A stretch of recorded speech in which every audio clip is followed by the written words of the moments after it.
Tumayo po tayo. Buksan natin ang mga Bibles natin sa Matthew chapter 20. Matthew chapter 20 verses 25 hanggang 28. Matthew chapter 20 verses 25 hanggang 28. Ito ang salita ng Diyos. But Jesus called them to him and said, "You know that the rulers of the Gentiles lord over them, and the great ones exercise authority over them." 26, "It shall not be so among you, but whoever would be great among you must be your servant, and whoever would be first among you must be your slave." And last verse, verse 28, "Even as the Son of Man came not to be served, but to serve, and give His life as a ransom for many." Ito ang salita ng Diyos. Makaupo na tayo. So dito hindi ko na binasa yung buong passage. Actually, mag-start pa yan sa verse 20. So verse 20 hanggang verse 28, yung buong kompletong narrative. Pero kung isa-summarize natin siya, ganito yung pagkakasunod-sunod niya. Isang araw, lumapit kay Jesus yung nanay ng dalawa sa mga disipulo niya. So yung nanay ito ni Apostle John, saka ni James. So yung nanay ng dalawang disciple ay lumapit kay Jesus at humingi ng pabor. Humingi siya ng request. So bilang isang nanay, syempre gusto mo mabuti yung mangyayari sa anak mo. So sabi nung nanay, "Panginoon, pwede po ba na pag-upo nyo sa kaharian, ang nasa kanan at kaliwa nyo ay yung dalawa kong anak?" So ito yung request nung nanay ni John sa ni James. Sabi niya, pag nakaupo na si Jesus sa trono, siya ay naghahari na, gusto niya sa right and left ni Jesus, ibig sabihin sila yung second most powerful. Ganon yung ibig sabihin, nasa kanang kamay at kaliwang kamay ng hari. At of course, si Jesus, ang naging response niya, "Alam niyo ba yung sinasabi niyo?" Sabi niya, "Hindi niyo alam yung sinasabi niyo. Ang may otoridad para magdeklara kung sino yung nasa kanan at kaliwa ni Jesus ay walang iba kung hindi yung Diyos Ama." So ipinapasa Ama niya maging yung mga ganitong klase ng usapin. Sabi niya, "That is not under my prerogative. That's under the prerogative of my Father." Siya ang nasa kanan, siya ang nagsasabi kung sino nasa kanan at sino nasa kaliwa. And sabi rin ni Jesus sa kanila, "Kaya nyo bang inumin? Kaya nyo bang pagdaanan yung pagdadaanan ko? Yung grabe na pagdadaanan ko? Yung paghihirap niya para maging isang hari." At sabi ba naman, so probably yung dalawa yung sumagot. Si James, saka si John, sabi ba naman nila, "Kaya namin." Aba, matindi. Si James saka si John. So hindi lang pala yung nanay, kundi yung dalawang anak. So possible nga yung dalawang anak ang nag-udyok sa nanay nila, "Nay, pakisabihan naman si Jesus na ganito yung gusto namin mangyari." At alam niyo yung naging response ng ibang mga disciples, kasi 12 sila. So yung 10, ang sinabi sa text natin, nagalit sila. They were indignant in their hearts. So maganda yung mga series ng studies natin sa 12 Ordinary Men. Kasi makikita natin na yung 12 apostles ay yung mga totoong tao. At totoong makasalanan din. Isipin nyo, yung 12 pinili ni Jesus ay nag-aaway-away dahil sa posisyon. Nagtatalo-talo dahil sa posisyon.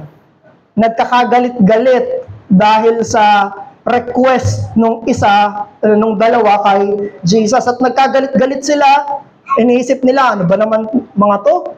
Mapagmataas tong mga to ha. Gusto sila nakaupo." So, di natin alam, yung 10 iyon. Kasama si Peter, kasama sila Judas, kasama sila Andrew, kasama sila Nathaniel. 10 nagalit. At dito nagsimula si Jesus na magturo tungkol sa pagiging lingkod. Ang naging solution ni Jesus para matigil at para hindi lumaki at para ma-address yung puso ng mga disciples na gusto sila yung mataas, sila yung nasusunod, sila yung nasa sinusunod ng iba, at sa mga pagtatalo-talo nila sa mga ganitong uri ng okasyon ay walang iba kundi yung katuruan ng paglilingkod. Dito nagturo si Jesus na sinabi niya, kailangan kayong maging lingkod ng isa't isa. Kailangan bumaba kayo at hugasan nyo yung paa ng isa't isa. Yun ang naging solusyon ng Panginoong Hesus. At dalawa yung binigay ni Jesus na argument. Yung unang argument ni Jesus is a discouragement. Dini-discourage niya sila na maging tulad ng mga pagans. Doon tayo nagsimula sa verse 25. Binasa natin yung mga pagano, sila ng mga nasa otoridad sa state ito, sila ng mga nasa mas mataas ang otoridad nila sa estado, mas iniisip nila sila yung paglilingkuran. Mali yun.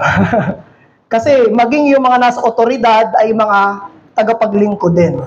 Yan ang sinabi ng scripture sa Romans chapter 13. They are God's servants.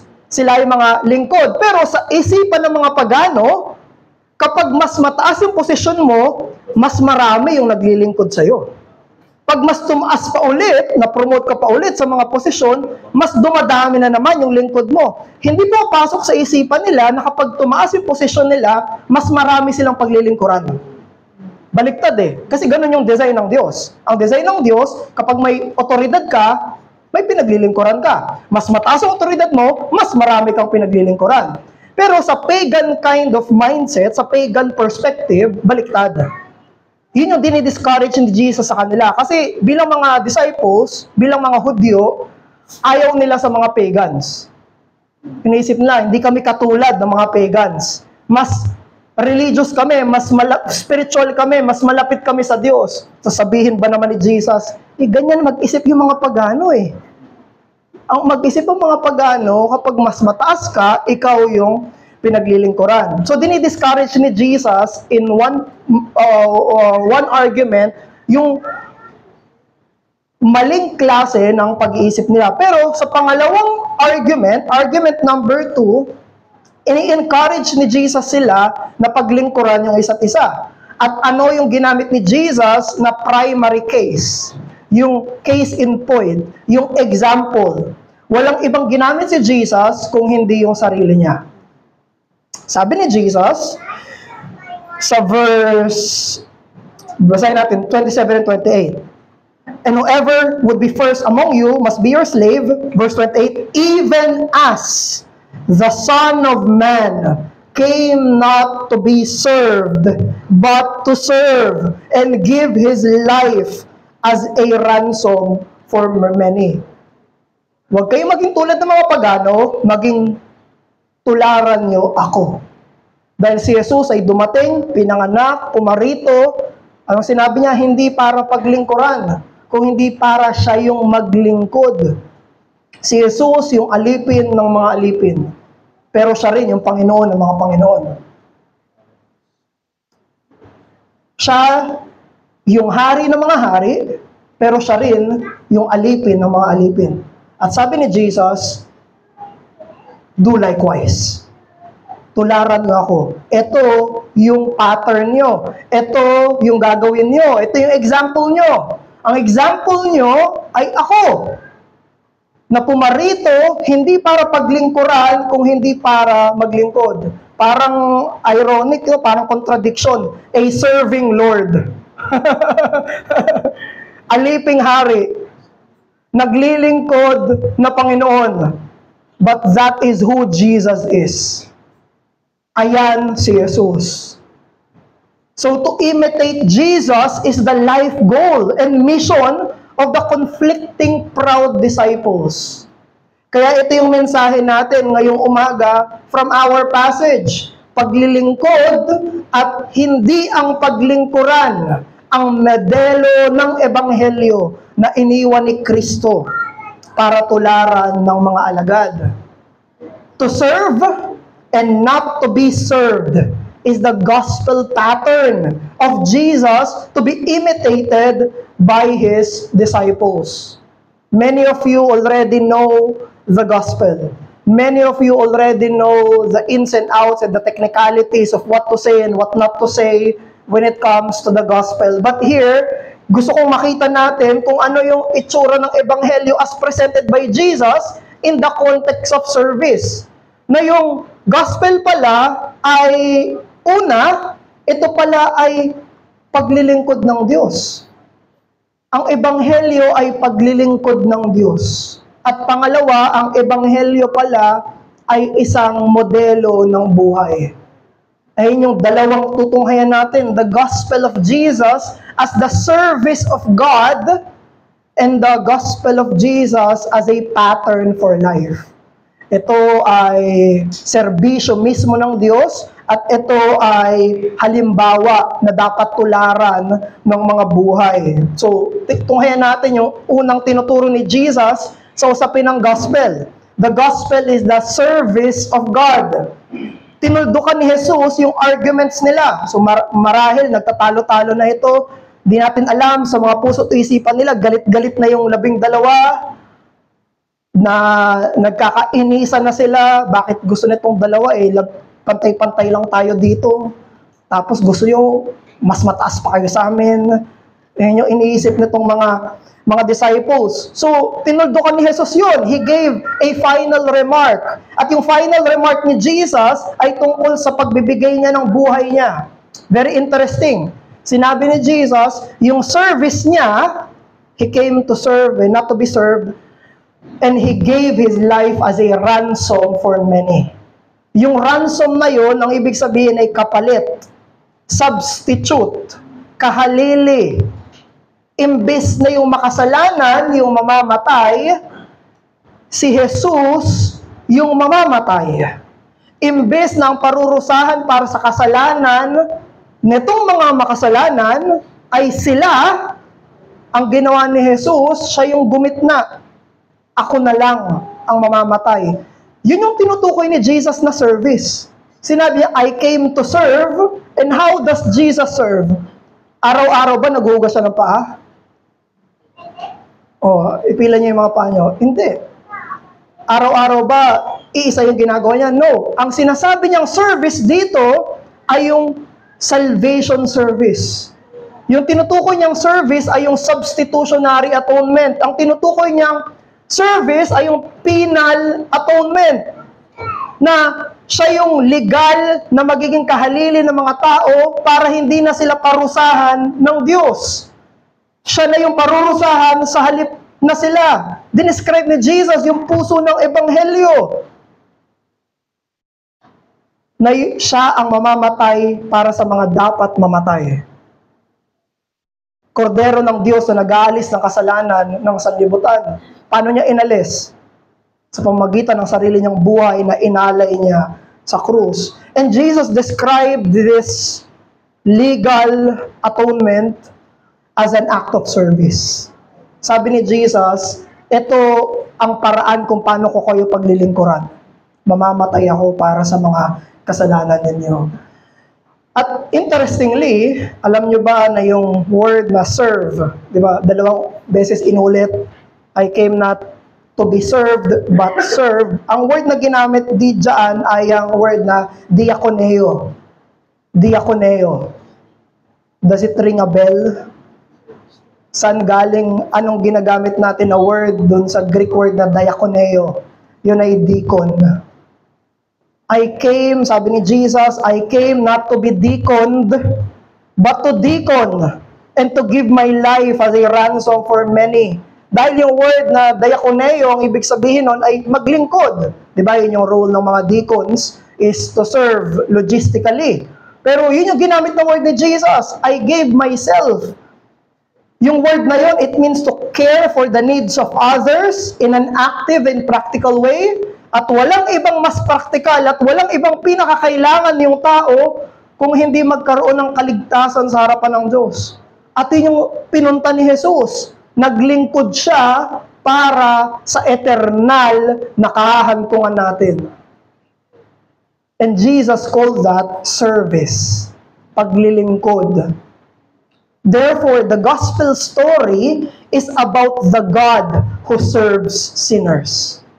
The gospel story is about the God who serves sinners.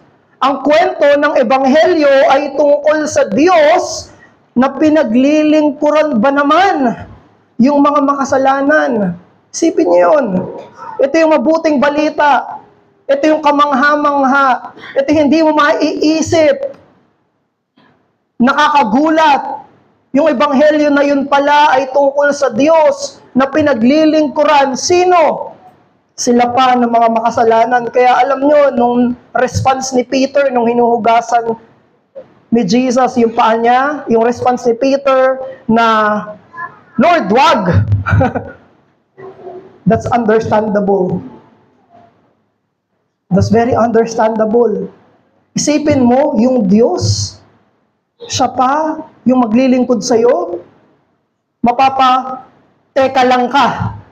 Lord, wait lang. Parang hindi tama to, Panginoon. Parang hindi tama na ikaw yung maglilingkod sa amin. But that is what Jesus did. Bakit hugasan ng Diyos na nagkatawang tao ang mga paa natin? Bakit niya tayo paglilingkuran? Siya yung dapat paglingkuran.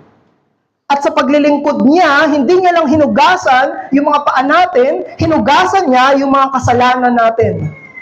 Hindi niya lang nilinis yung mga paa natin, nilinis niya yung mga karumihan natin. Mapapateka lang ka. Ano? Ito yung mabuting balita. Yung mabuting balita ng paghalili ng isang hari para sa mga makasalanan. Yan ay serbisyo ng Diyos para sa mga makasalanan. Kaya kung meron dito sa atin ng mga hindi pa nananampalataya, ngayon nyo palang narinig, o tinatanggihan nyo yung alok ng ebanghelyo, ito yung ebanghelyo. May namatay para sa mga makasalanan. At kilalanin mo siya sa pagsisisi at sa pananampalataya. But this also teaches us about who God is. Huwag nating isipin na naglingkod lang yung Diyos nung nagkatawang tao si Jesus. Huwag nating isipin na naglingkod lang yung Diyos, nagsimula lang yung service ng Diyos nung naging sanggol si Jesus. Tapos, nabuhay siya, nagdusa siya, tinukso siya, nagministeryo siya, namatay siya, nabuhay na siya muli, tapos di na ulit siya nag-serve. Hindi 33 years ang serbisyo ng Diyos. We should understand this, that God in His Trinitarian nature is the God who serves. Ang Diyos sa kanyang pang-Trinidad na katangian, ang Diyos Ama, ang Diyos Anak, ang Diyos Banal na Espiritu ay naglilingkod na Diyos sa sarili niya. Acts chapter 17 verse 25. Ito yung sinabi ni Apostle Paul. God is not served by human hands as though He needed anything, since God Himself gives all mankind life and breath and everything. Sabi ni Apostle Paul, ang Diyos, yung totoong Diyos, hindi siya pinaglilingkuran. Wala kang pwedeng gawin sa Kanya para may mapala siya, na may madagdag sa Kanya. Wala kang pwedeng gawin. He is not served by human hands. You cannot add anything to Him that would make His life better. But, sabi ni Apostle Paul, He is the God who gives life and breath and everything. Yung pagkurap ng mata mo, ay paggaling sa Diyos yan. Yung pagkilos sa mga daliri mo, ay galing sa Diyos yan.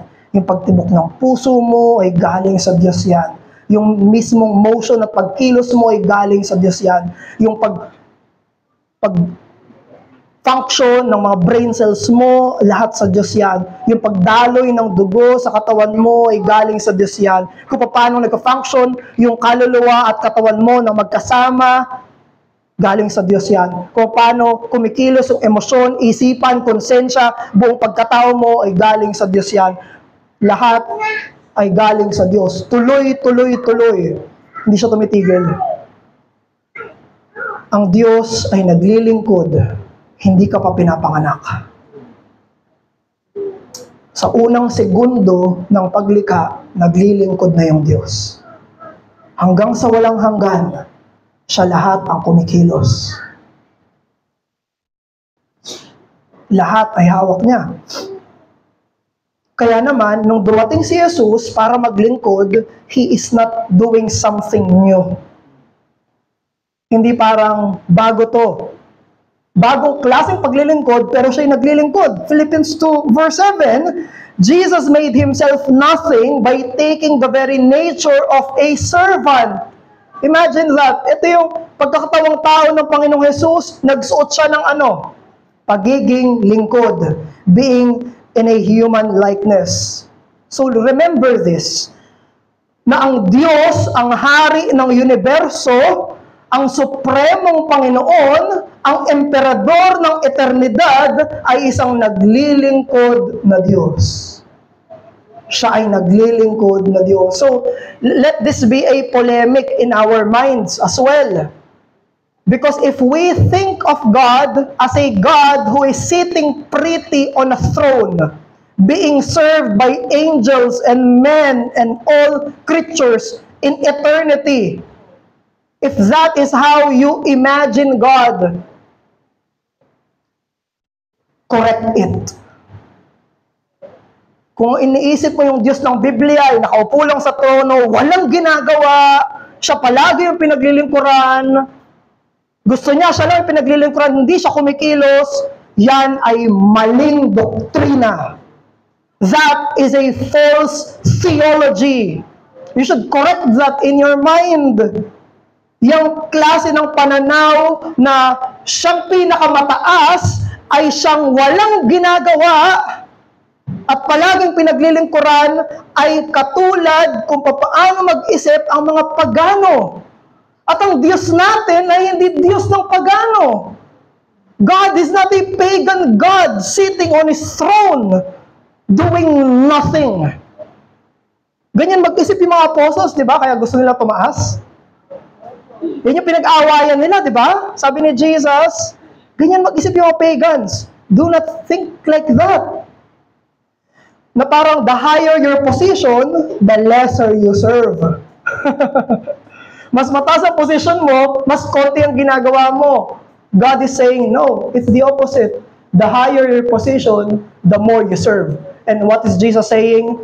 He is the one who serves the most. Si Jesus ang pinaka nasa tuktok. Siya ang pinaka naglilingkod sa marami. Siya ang pinaka maraming pinaglilingkuran. Siya ang maraming inaasikaso. Siya yung maraming ginagawa. Siya yung kada minuto, kada segundo ay may ginagawa para sa lahat.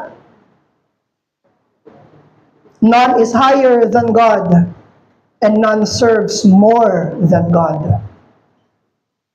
Let that be polemic in your mind, na magkaroon ka ng maling pagtingin sa Diyos. Isipin mo ang Diyos na pinakamataas ay siyang pinaka-naglilingkod. At kung meron tong hamon or application sa atin, is that you should praise and glorify the God who serves you all your life. And even for your eternal life. Purihin mo, luwalhatiin mo, pasalamatan mo ang Diyos na pinaglilingkuran ka mula baby ka pa. Nabanggit natin before, kilala mo ba kung sino nag-alaga sa'yo nung baby ka pa?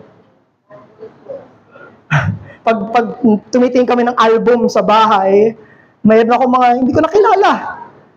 Sinasabi palagi ng mama, oh, ayan yung nag-alaga sa'yo, oh. Ayan yung nag-alaga sa'yo, oh. Ito yung mga nag-alaga sa'yo, oh. Nakilala mo ba? Hindi ko na maalala. Baby pa ako nun eh.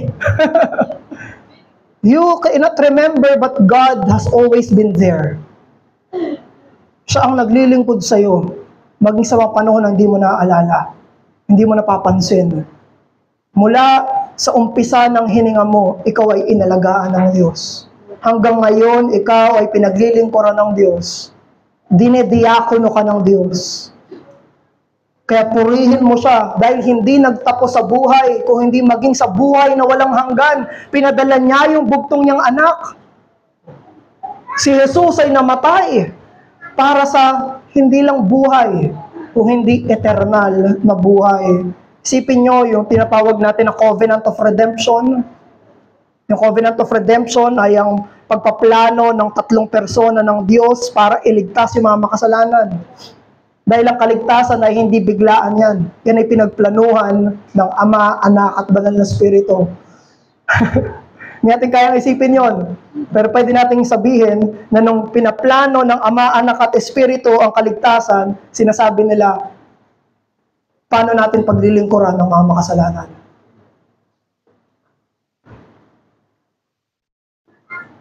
Paano natin paglilingkuran ang mga makasalanan? Kaya si Jesus ay karapat-dapat ng pagsamba mo, karapat-dapat ng buong kaluluwa mo, karapat-dapat ng buong pag-iisip mo, karapat-dapat na ibigay mo ang buong puso mo, ibigay mo ang buong lakas mo at ibigay mo ang buong pagkatao mo bilang pagsamba at karapat-dapat na tugon sa Kanya na nagbigay buhay at nagbibigay ng walang hanggang buhay. Pero pangalawa, itong gospel na to ay a service of God, but this gospel is also a pattern for life. Ang ebanghelyo ay huwaran ng buhay. Nung sa final remark ni Jesus, na sinabi niya, I came to serve and not to be served, and to give my life as a ransom for many, dinescribe niya yan bilang example. Sinabi niya, just as I do this. Kung papaanong ginagawa ko ito, ganito rin yung dapat na ginagawa ng 12 nag-aaway-away. Nag-aaway-away kayo kasi gusto nyo kayo pinaglilingkuran. Hindi ganyan. Eto, ganito yung halimbawa, just as the Son of Man did not come to be served, but to serve and to give His life as a ransom for many, do this. Pero gusto natin i-qualify itong point na to, dahil gusto natin sabihin na we cannot duplicate the cross and its effects. Hindi na sinasabi ni Jesus na gayahin nyo, i-duplicate nyo yung gagawin ko, at ang mangyayari ay makakapagligtas din kayo ng makasalanan. Hindi na point ni Jesus. Ang ibig sabihin ni Jesus is that we should imitate His life and its principles. Kung ano yung itsura ng prinsipyo ng buhay ni Jesus, ganun yung gagawin natin. We cannot duplicate the cross, but we can imitate the cross. So yung servant heart pala ng mga Christian, galing yan sa tugatog ng pagiging servant ni Jesus. We are created after His likeness. Kaya sa ating mga mananampalataya, kung meron tayong Kristiyanong puso ng paglilingkod, yan ay nilikha ng Diyos mula sa imahe ni Kristo. Yan ay nilikha ng Diyos mula sa naunang paglilingkod ng Panginoong Hesus. Nung naging Kristiyano tayo, we are created in the image of Christ. Binigay tayo ng bagong puso. Ano yung bagong pusong yun? Nung sinabi ng New Covenant na I will create in you a heart of flesh. Ano yung heart of flesh na yun? A heart that is like Christ's. A Christ-like heart. Sinasabi, regenerated heart. Yes, that's true. Pero ano yun? Ano yung itsura ng regenerated heart? Ano yung itsura ng sanctified heart? A heart that is like Christ. That is what it is. Kaya kapag nag-grow naman tayo sa sanctification, nag-grow tayo sa pagpapabanal sa atin, ibig sabihin, lumalago rin tayo doon sa servanthood ni Jesus. Lumalago rin tayo sa pag-iisip natin ng paglilingkod. So we should qualify na hindi lahat ng Kristiyano ay tinawag na maging deacons. Hindi lahat i-ordain. Hindi lahat ordained na maging mga deacons. But in the broader sense of the word, sa mas broader at non-technical sense of the word, lahat ng mga Kristiyano, they are called to a diaconate life. All Christians are called in a diaconate life. All Christians have a diaconate mandate to be on the move to serve. Dahil sinabi ni Jesus, I came not to be served, but to serve. Not to be deaconed, but to deacon. At sabi ni Jesus, do likewise. Ganun yung gagawin mo. Kaya, let me ask you this, Christian, paano mo pinaglilingkuran ng Diyos? Paano mo pinaglilingkuran ng Diyos? Ano yung mga pwede mong sabihin na ito yung mga ginagawa ko para paglingkuran ko yung mga tao ng Diyos?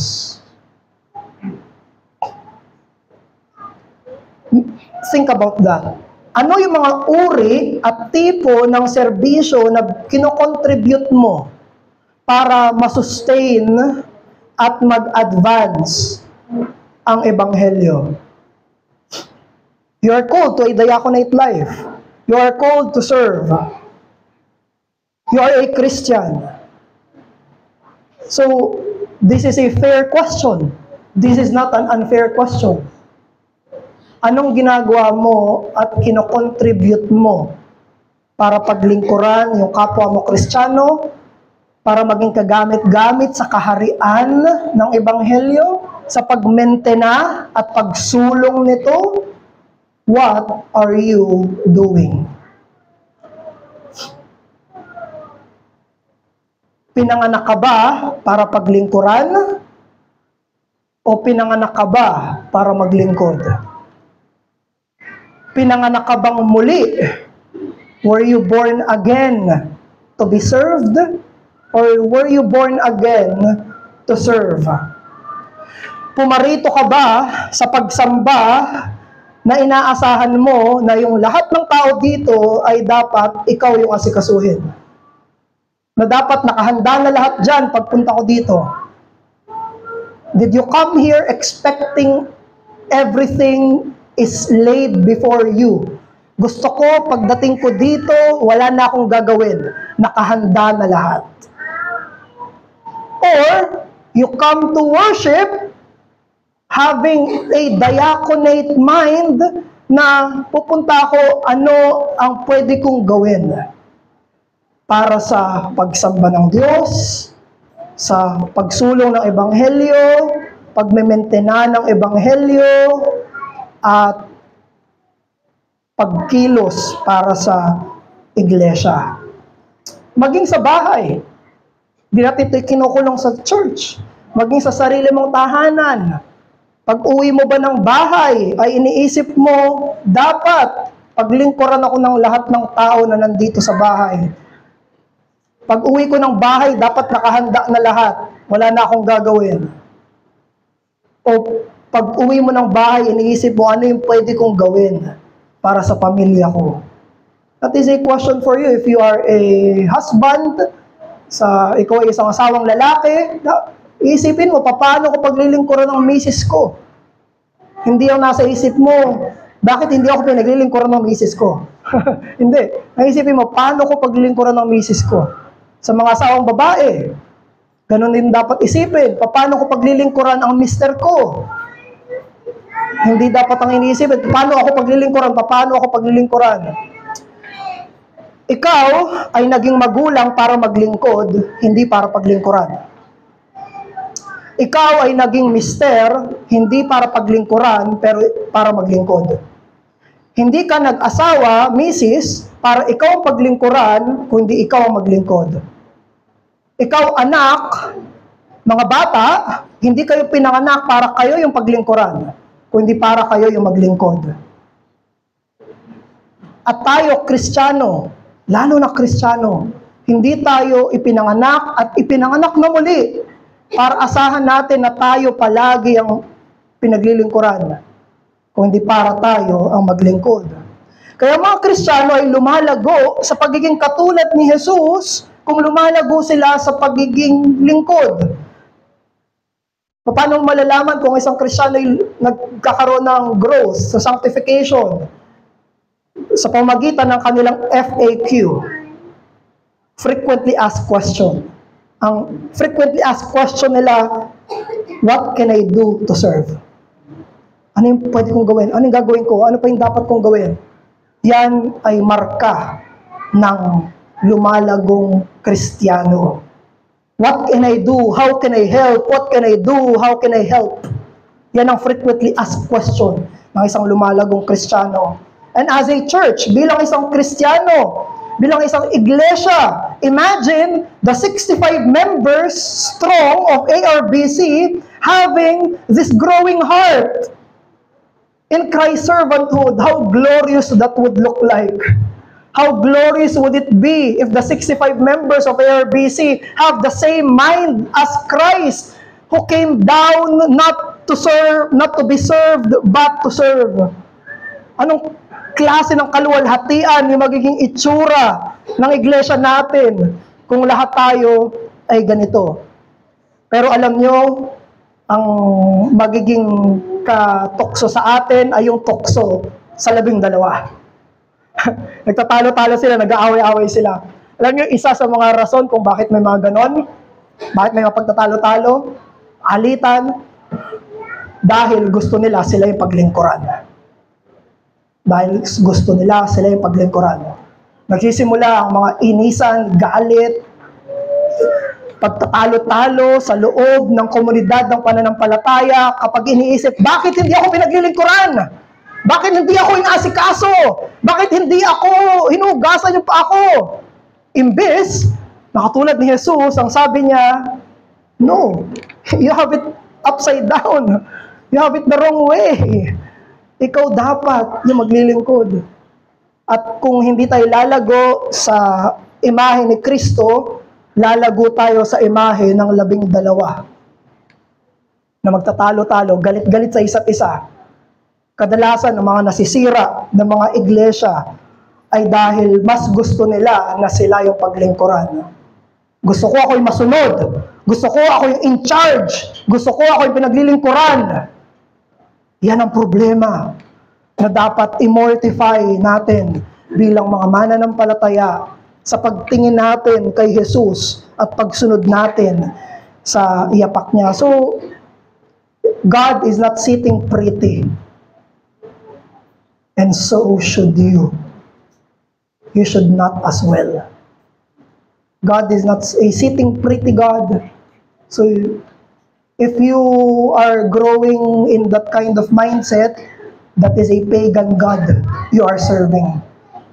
Do not serve a sitting pretty God. Do not serve a pagan God. You will look like Him. Magiging kamukha mo yung sinasamba mo. Yung sinasamba mo ay isang masipag, naglilingkod ng maramihan na Diyos. Magiging kamukha mo rin siya.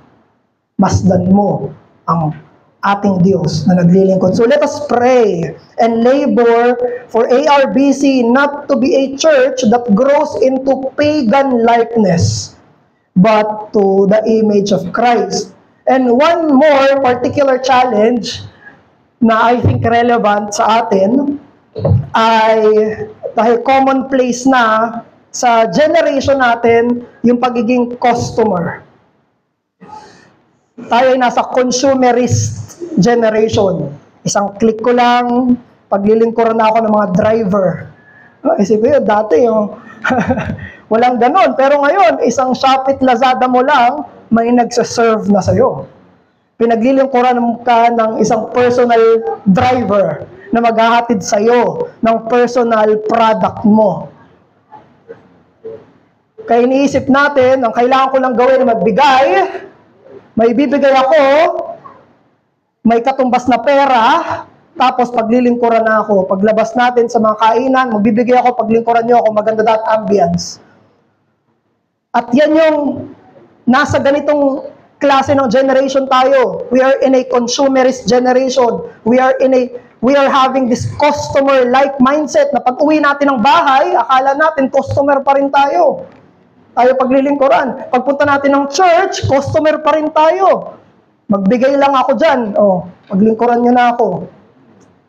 How ugly that is. If that is what you bring to your household. How ugly that is. If that is what you bring into the kingdom of God.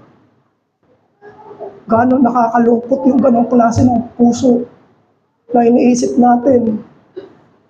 May ibibigay ako, paglingkuran niyo ako. Na parang yung ministeryo ng Diyos at pagsamba ng Diyos ay hindi kagalang-galang. Akala natin ay pera-pera lang lahat. Nagbibigay naman ako. Paglingkuran niyo ako. Alalahanin natin, perhaps ganyan din yung naiisip ng Zebedee brothers, ni James at ni John. Kasi itong dalawang to, di ba, sons of Zebedee sila. So sa mga studies natin, perhaps mayaman tong mga to. Kasi yung Zebedee, pangalan sa influential, kaya pinapangalan sa James, son of Zebedee. So may mga servants to. So yun, pag uwi ng bahay nito, may mga alipin to. Sa trabaho nila, may mga servants sila. So, perhaps, sanay itong magkapatid na sila yung pinaglilingkuran. But Jesus said, no. In the kingdom of God, you serve. In the kingdom of God, ikaw ang kikilos. Kaya bilang pagtatapos, gusto kong tapusin ito sa, narinig ko ito kay Pastor Eli Cana sa Malabon Reformed Baptist Church. Sabi niya, our ministry must be cross-shaped. Ang ministeryo natin ay dapat hugis cross. Alam mo, hindi natin mapapantayan at maihigitan yung pagpapakumbaba ni Jesus. Hindi natin maihigitan yung pagpapakababa ni Jesus. Hindi natin kayang higitan yung serbisyo ni Jesus. Pero kaya nating tularan. At dapat nating tularan. Hayaan mo ng pagkatao mo, ang katauhan mo, ang kaluluwa mo, ang Kristyanismo mo ay maging hugis krus sa paglilingkod. Manalangin tayo, O Diyos naming Ama, makapangyarihan sa lahat, pinupuri po namin kayo dahil ikaw ay Diyos na hindi namin kayang isipin dahil ikaw pa yung naglilingkod, O Diyos. Hindi namin kayang arukin sa mga isipan namin dahil karapat-dapat kang paglingkuran. Ikaw dapat ang sinasamba, ikaw dapat ang ginagawan palagi. Pero sinabi mo sa salita mo na ikaw ang kumikilos na Diyos. Kaya turuan mo kami na tularan ka. Iligtas mo kami sa kasalanan namin ng pagmamataas. Iligtas mo kami sa kasalanan namin na gusto namin kami sitting pretty. Tulungan mo kami, O Diyos, na maging katulad at kawangis ni Jesus at ito ang kaligtasan. Papuri sa iyo sa pangalan ng aming mapaglingkod na Panginoon, si Jesus. Amen.